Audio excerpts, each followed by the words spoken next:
Xoş gördük möhtərəm televiziya tamaşaçıları. Sərbəst söhbət verilişi ilə yenə sizin görüşünüzə gəlmişik. Bugün Azərbaycan muğamının çox qüdrətli sənətkarları var. O sənətkarlar ki, bizim min illər boyu inkişaf edən, formalaşan muğam sənətimizi ləyaqətlə, şərəflə davam etdirib gələcək nəsilə ərmağan verirlər.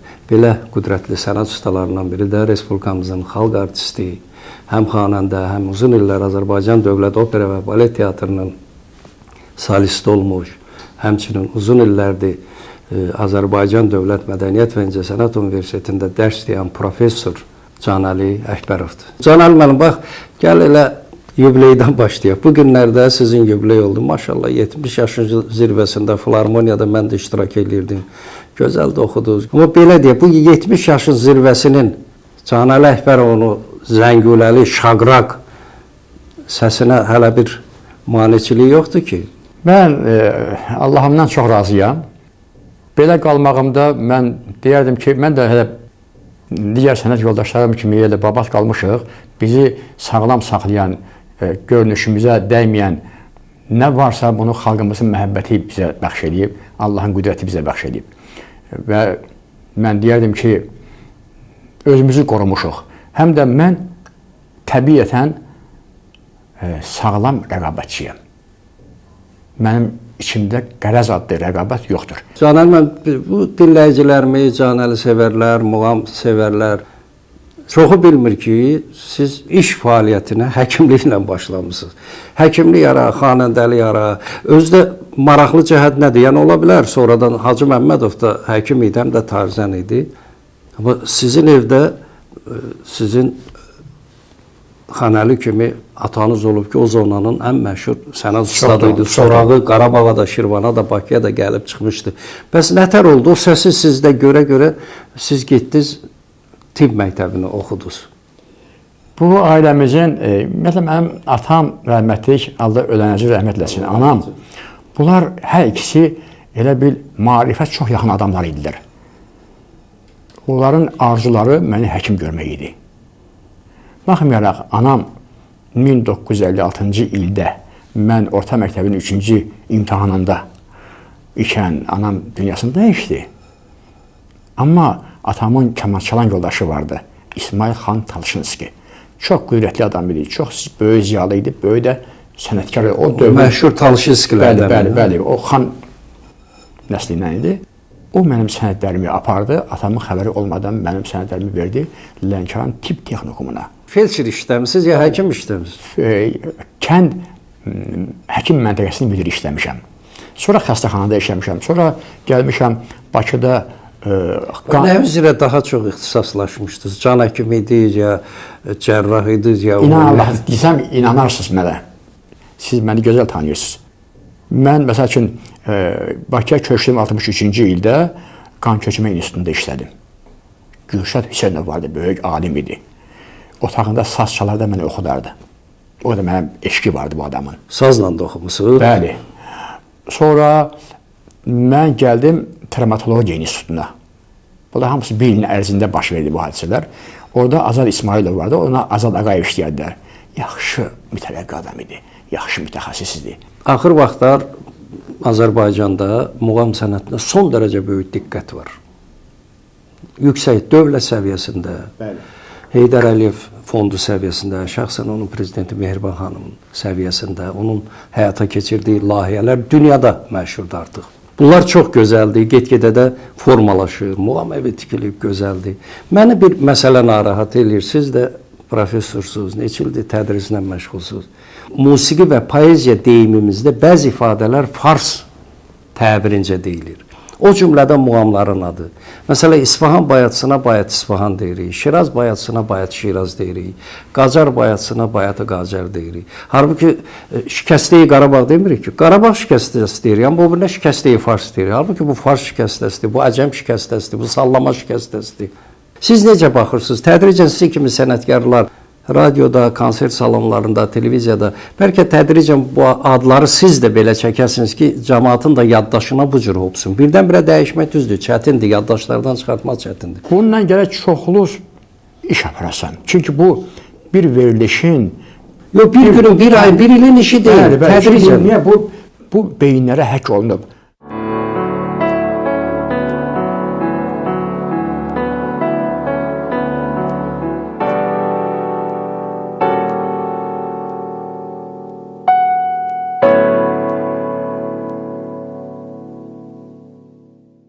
Sizin yaradıcılığınızı nəzərdən keçirirəm Can Əli. Zərb muğamlarını da oxuyursunuz, gözəl. Klassik muğamları da oxuyursunuz, qarışıq muğamları da oxuyursunuz. Maraqlıdır bu cəhətlər mənim üçün. Amma mənə maraqlıdır ki, o siyahıda mən Hümayunu görmədim. Oxumaq istəməmisiniz, ya ümumiyyətlə bəlkə oxumusunuz, yazısı yoxdur. Əsla yox, mən toyxanalarda bəs olan qədər, məxsusən Abşeron toylarında.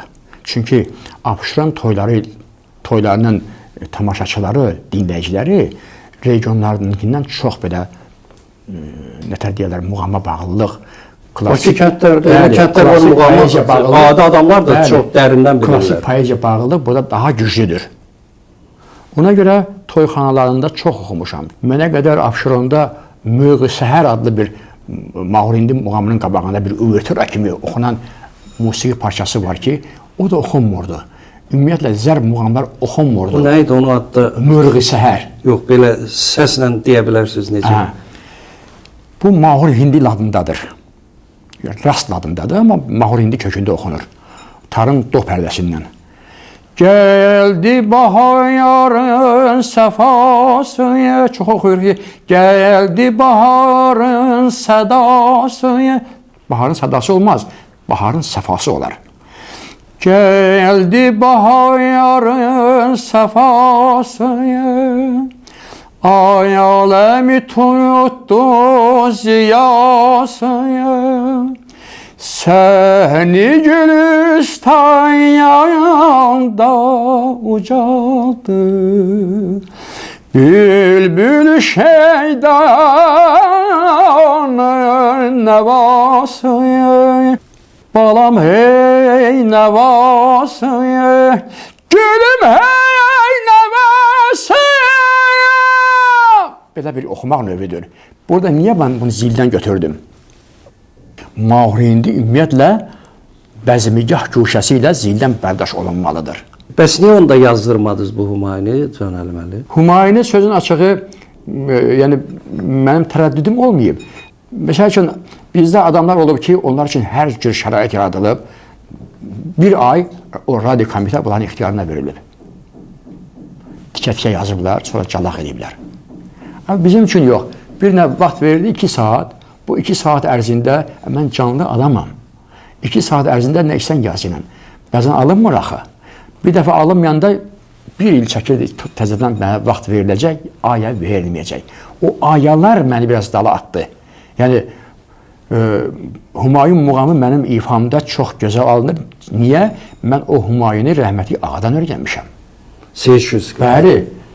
Ona niyə ağa deyilirdi? O həm muğamlarımızı ağayana ifa edirdi, həm də onun tərpənişində, danışığında ağayanalıq vardı. Muğamı da ağayana oxuyurdu.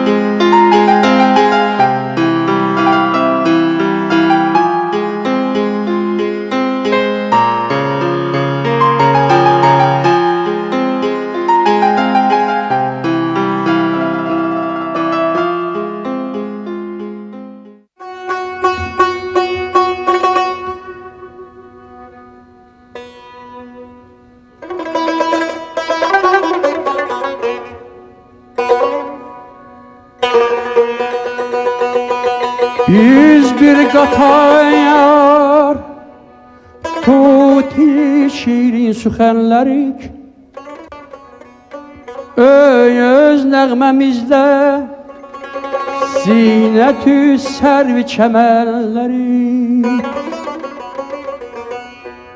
Bir kimsə bilməyir nə xərabat ilərdənik, meyxaneler misafirin dükühenlerik. Bizden hemişe zevk alıp erbab-ı marifet. Biz ehli hale etri saçan yasemenlerik. Allah üzere pirimiz bizi yazmış şehit yeş. Meydan-ı edl dadide gülgün kefenleri ay canım amanım. Maşukemiz hakiki Züleyha.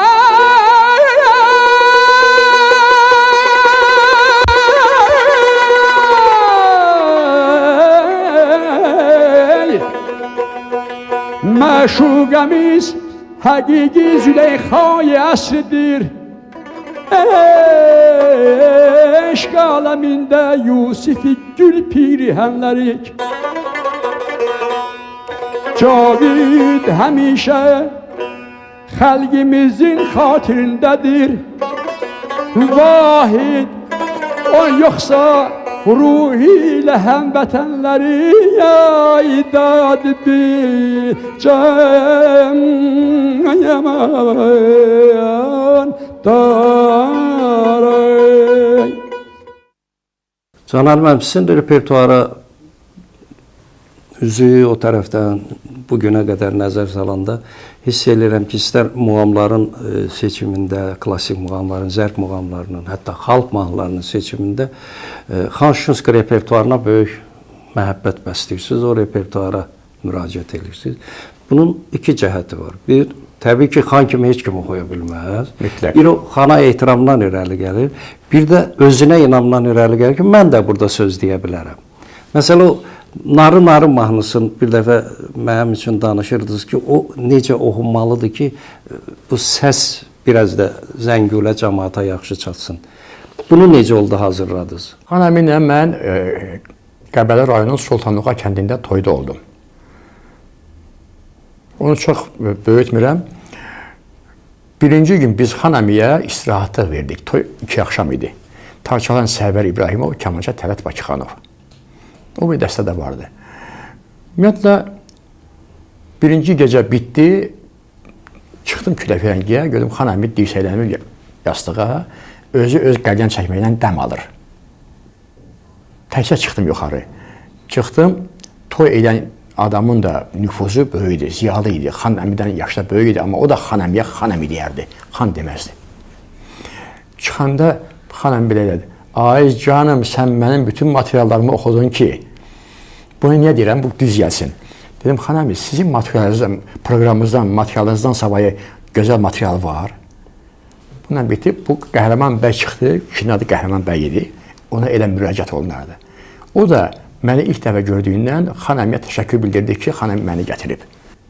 O ki, qaldı Xan əminin repertuarından oxumaq, mən Xan əmiyə və övlad məhəbbətindəyəm.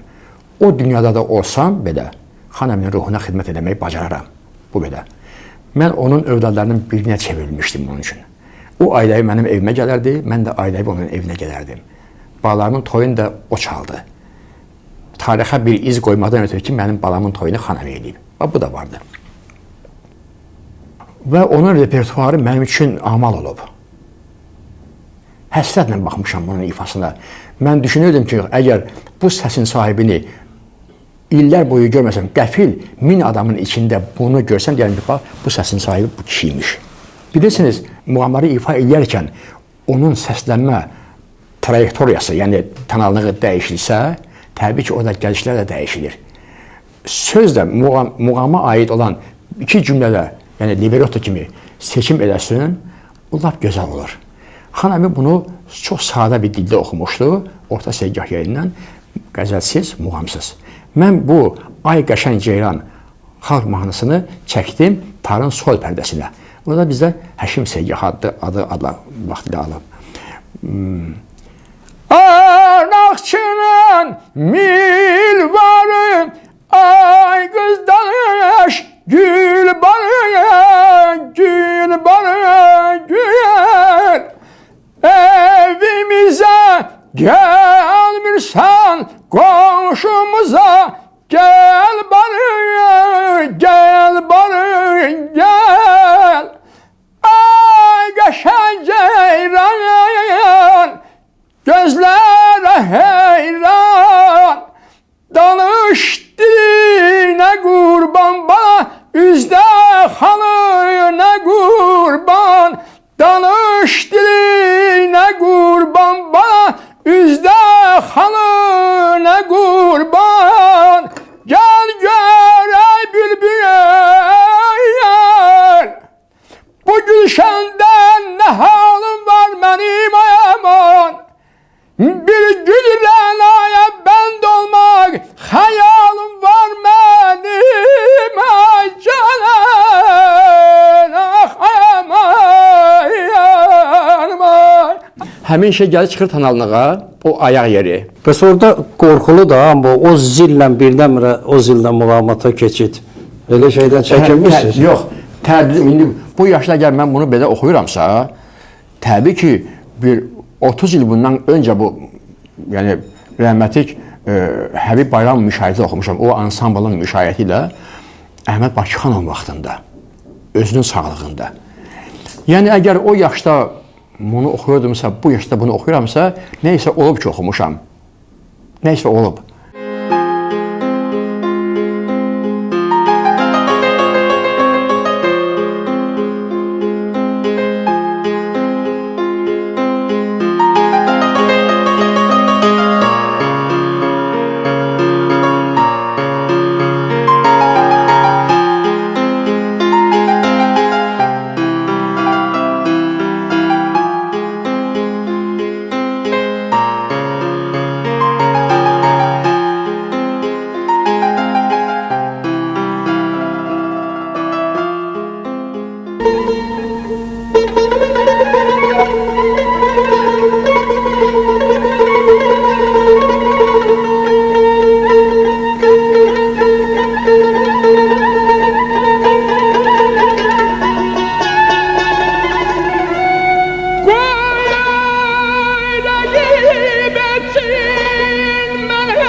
Bəs o narlarda fərq nədir sizin ifa ilə xanəmin ifası? Narlarda da gözəl fərqlər var. O fərq nədir İlham müəllim? Çox düz tutmusunuz.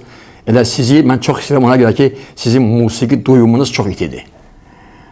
Xanəmi bunu oxumuşdu. tarın fa pərdəsindən fatan aldıqdan orta mahur oxunur. Orta mahur. Orta mahur da hamımız bilirik ki, bu rast qəbilli muğamlardır. Yəni, ata rastdır. Onun övladları mahurindidir, orta mahurdur, bayati qacardır, düzgahdır, zəminxardır və ilaxır və ilaxır. Mən bunu düşündüm. Düşündüm ki, bəlkə bunu bayati qacar yerindən oxuyum. Elə də elədim. Ladlar uyğun gəlir, sonra keçid. Bəli. İmtihası yox. Mən bunu orta mahur səbkisində oxumadım. Mən bunu sırf bayati qacar, ruhları var və zəminxara səbkisində oxudum. O bayati qacar muğamının xırda şöbələridir. Bilirəm, amma indi o mahnının ritm ahəngini pozmadı ki. Xeyr. Ümumi ifa bloğunu qətiyyən pozmadım. Deməli, söz belədir. Yanağının üstü buta. Axı, üzr istəyirəm, o keçmişdə xanım xatın qızlar, abar ismətli qızlar həyalı olublar. Onlara söz deyəndə Qızarıb yəni. Bəli. Lala gülü kimi qızarıb, qızıl gül kimi qızarıb. İndi kimi makyaj olmuyor axı. O qədər makyaj olub ki, hisslər ölüb. Zəriflik itir. Bəli. Xanım xatınlıq, o nəsil nəcabəti. Şəhanəlik, ay sağ ol, bəli. Ona görə bu mahnını ilk dəfə ifa edən xanəmi olub. Bizə xanəminin ifasına bu çatıb. İkinci ifaçı mən olmuşam. Məndən sonra kim olub, mən deyə bilmərəm. Bəlkə də var, mənim yadımda deyil. Və fəxr edirəm ki, mənim repertuarımda xanəminin ifalarından bir qism var. Yanağının üstü butay, mənim ahim səni tutar, məni saldın yanar oda, hələ dala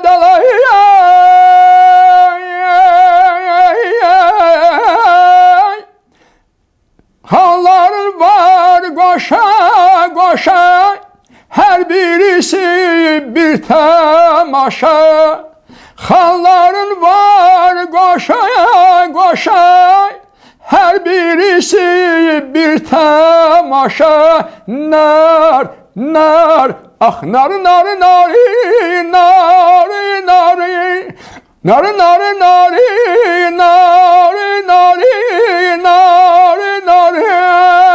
yenə yarab. Burada Natavanın bir qəzəlini oxudum, tamam. Hansıdır? Deyil. Yenə yarab nə qəm gidir, mənim bu şad olan könlüm.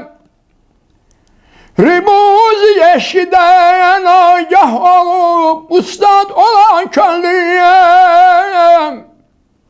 Niyə peymaniden keçdin, niyə zəncirdən qaçdın, nədəndir çöllərə düşdün, mənim bərbad olan könlüm.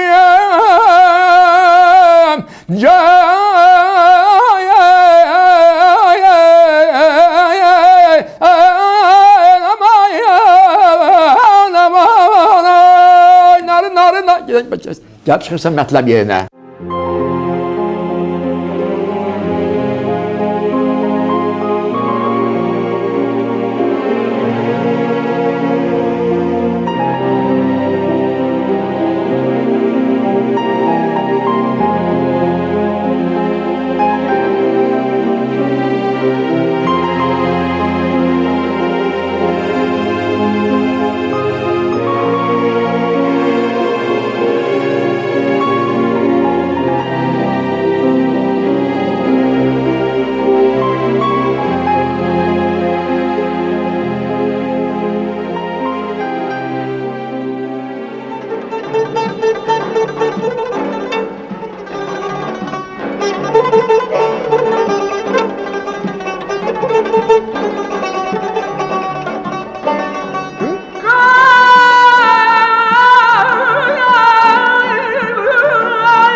Mən sizin tələbələrlə dərs keçəndə bir neçə dəfə baxmışam. Bu söz üzərində çox ciddi dayanırsınız siz həmişə ki, söz seçimi, vurğu. Çox təəssüflər olsun ki, indi mən Ad Əhməd fikrində deyiləm. Bizim çox gözəl səsi olan, çox fasılı manerası, maraqlı olan gənclərimiz var ki, söz seçimi uyğun gəlmir. Və yaxud yanğılı nəsə oxuyurlar, sifət gülür. Mən başa düşmürəm. Musiqi içəridən gəlirsə, sifət cizgiləri həmin musiqinin xarakterini ifadə eləməlidir. Mən belə bilirəm. Bu da ondan irəli gəlir ki, deməli, ya söz düzgün seçilməyib, ya da musiqinin psixoloji ahəngi, obrazı düzgün bu dərk eləmir bu ifaçı. Siz bu gənclərə necə təlqin edirsiniz bu söz seçimini, hansı prinsiplə seçirlər? 20 ildir ki, sərasər tədrisdə varam və sizin gözün qabağında bunun bir müəyyən qismi baş verib. Yəni, mən tələbələrimi elə birdən birə demirəm ki, uşaqlar, indi bizim dərsimiz deyək ki, rast muğamıdır. Xeyr, rast muğamı üçün libretto hazırlanır mən tərəfdən. Necə ki, bizim deyək ki, Leyli Məcnun librettosunu üzrə və seçim eləməyib. Bəli. Bu rast muğamı da əgər bir teatra bənzətmək bunu olarsa, bir tamaşaya, təbii ki, bunun librettosu var, söz mətni var. Mən əvvəl söz mətnini əzbərlədirəm. Sözlər də insan kimi bir şeydir. Münasibətdə. Söz də insan kimidir. İnsana kobud yanaşarsan, sən ondan kobudluq alarsan. Sözə kobud yanaşmaq olmaz. Misal üçün, belə deyək, heyrət ey büt, surətin gördükdə lal eylər məni. Surəti halım görəm, surət xəyal eylər məni. Bu sözlə davalaşmaq olmaz. Və yaxud da, eşq-i dərdi ey müalic, qabili dərman deyil. Cövhərindən eyləmək, cismi cüda asan deyil. Və yaxud da, sevgilim eşq olmasa, varlıq bütün əfsanədir. Eşqidən məhrum olan insanlığa biganədir. Bu keyfiyyətləri nəzərə alaraqdan müəllim tədrisdə öz nüfuzunu tələbəyə anlatmalıdır. Ona görə Mövlana Füzuli və söz haqqında bir qəzəli var, həmişə onu misal çəkirəm. Ver sözə ehya ki, tutduqca səni xabi əcəl, edə hər saat səni ol uyğudan bidari söz. Gör, sözə nə qədər böyük. Əgər sözə ehya vermək gərəksə, onda gərək səsə də ehya vermək lazımdır. Mütləq mənada bu iki ehyalar birləşməlidir. Onda fəlsəfi dəyəri ali olan söz kələngi, fəlsəfi dəyəri ali olan söz qatarı, səs qatarı birləşməlidir ki, muğam möcüzəli, estetik baxımdan, fəlsəfi baxımdan tamamlanan bir tablo kimi olsun.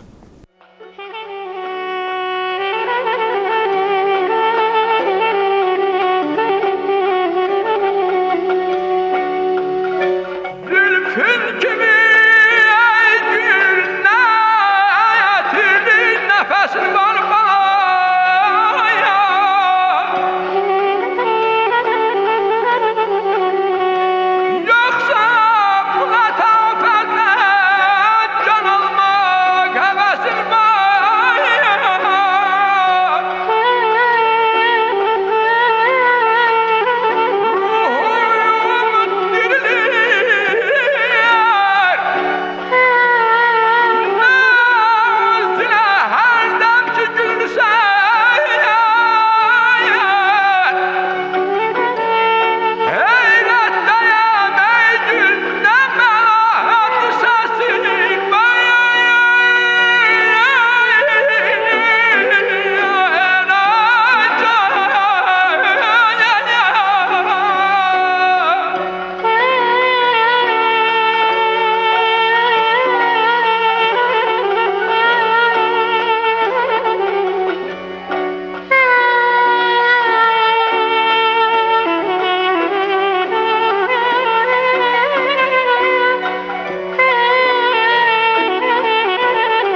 Bir dəfə Canan mən bir ifadə işlətdiniz ki, mən çalışmışam həmişə tələbələrimdə də, özümdə də Zəngulə ilə Güşəxanlıqları qarışdırmayım. Yəni bu sırasını pozmayım. Bəli. Bunun incəliyini nə də görürsünüz? Bugün təəssüflər olsun ki, bu pozuntulara təras gəlir bəzən. Çoxdur. Bilirsiniz, mən həmişə demişəm, bugün də deyirəm. Bizim xanəndələrin ədəbi savadları ilə bədii savadlarında bir zəiflik görürəm. Ədəbi savad məlumdur, bu ədəbiyyatı bilməlidir. Klassik poeziyanı bilməlidir. Onun axar-baxarlığını, onun zigzaqlarını bilməlidir. O zigzaqlar da səsdə də var. Bunu bilən tədrisçi tələbəsi də gözəl olar. Və misal üçün yer var, orada ancaq Güşəxanlıq rol oynayır. Misal üçün Güşəxanlıq bizdə rəhməti Mütəllim əmi də çox möhtəşəm idi. Güşəxanlıq onda çox iti idi, rəvan idi, əlvan idi, dəyərli idi. Xan əminin səsindəki o lirik dramatizm ona imkan verirdi ki, o şaqraq zəngülələrdən çox istifadə eləsin. Onun Xan əminin səsində qəhrəmanlıq pafosları vardı. Nəşələnmək istəyirdinsə, nəşələnmək, gələk onda Mütəllimə qulaq asaydın. Bəzi adamlar var, ağız boşluğunda, elə bir bunların səsi ağız boşluğunda. Ağız boşluğunda olmalıdır o vaxtda ki, sən söz əlavə eləmirsən, sözün tərkibində sair samit səsləri artikulyasiya eləməkdən ötürü. Məsələn. Bir var, sözsüz avaz cümlələri. Ey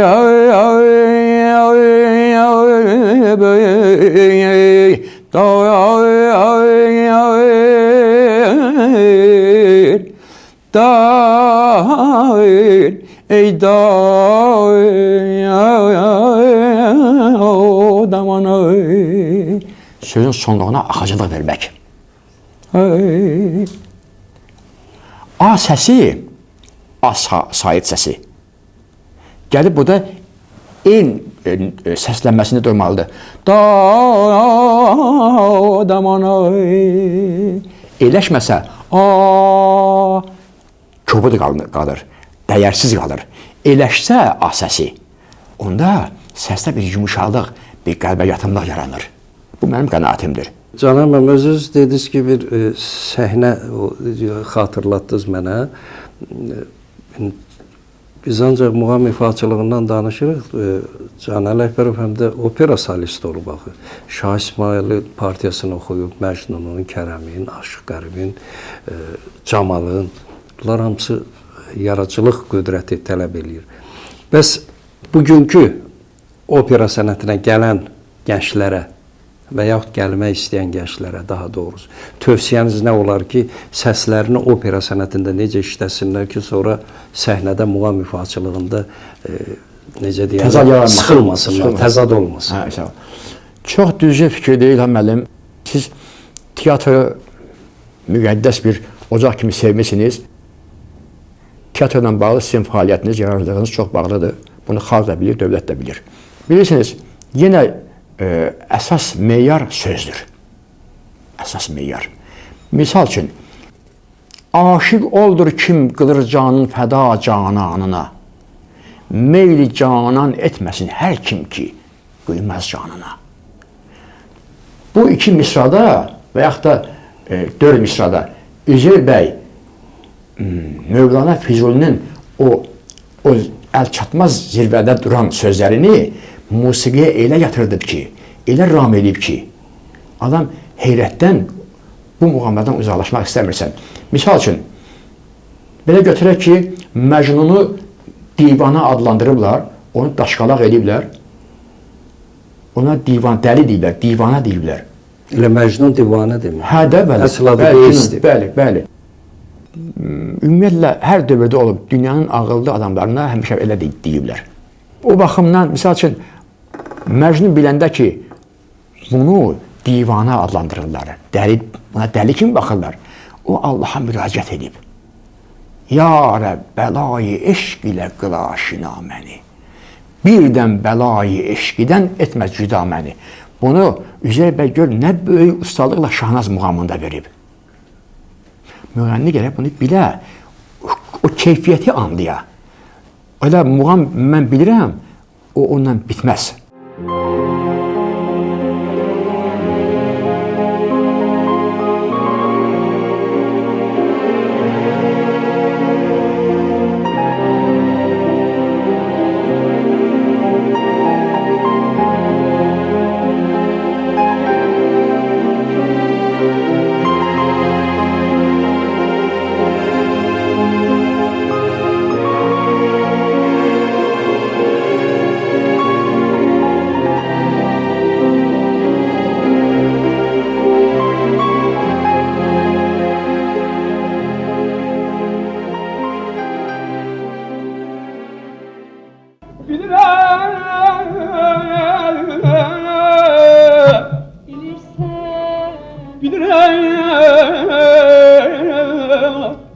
Ah eylediğim serbi Kur'an'ın üçündür.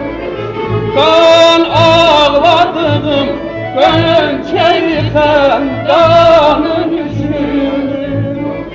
Sergeçteliyim şakirmiş dilin ucundan. Aşıkteliyim zülfü perişanın üçündür.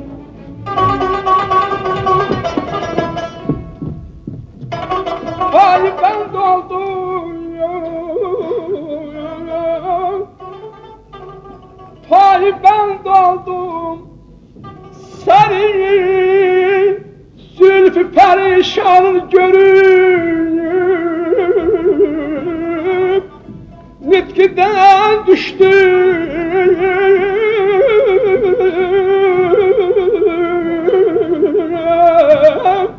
Nitkiden düştüm. Lal akşam görüp orada yaktım şemi beş canım, bakıp ruhsarına ey çarxa çaydım dud etdim.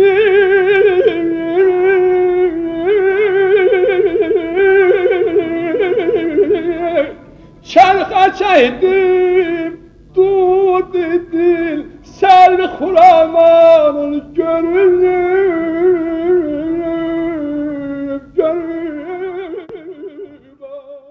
Xan Əmi Azərbaycanda xanəndəlik sənətinin modelini qoydu. İndi də bizim istifadəmiz ancaq Xan Əminin modelindən istifadə edirik.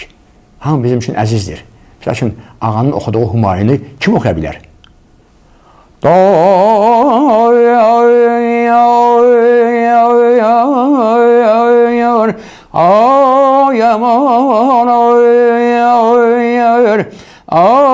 aman ay aman yar aman aman aman aman. Nə qədər ləngər var, nə qədər əzəmət var. Hələ bura söz qoşmamışam ki, sadəcə nümunə göstərdim. Yəni, onun oxuduğu Humayunda şərqin ən o keçmiş ziyalıları, şərq üslubunun ifaları göz qabağına gəlir. Şərqlilik daha güclüdür burada.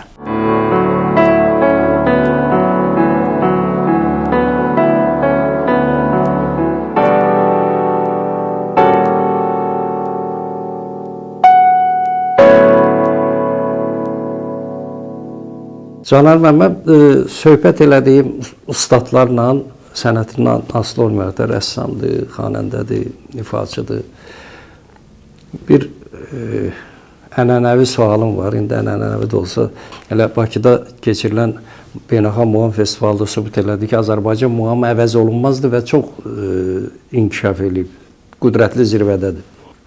Belə bir beynəlxalq muğam müsabiqəsi keçirilsə, Canəli Əkbərov ora hansı muğamı ilə gedərdi? Amma birinin adını çəkindi.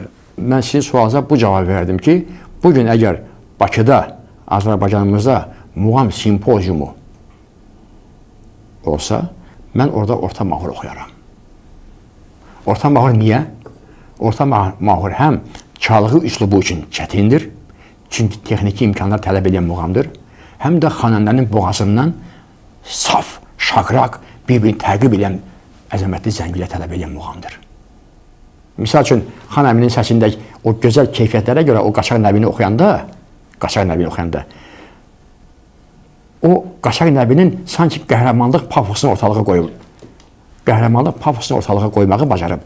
Misal üçün, Bozat səni sərtövlədə bayaqlara, Bozat səni sərtövlədə bayaqlara, and içirəm səni məxmər çullara, ay Bozat çullara, əgər məni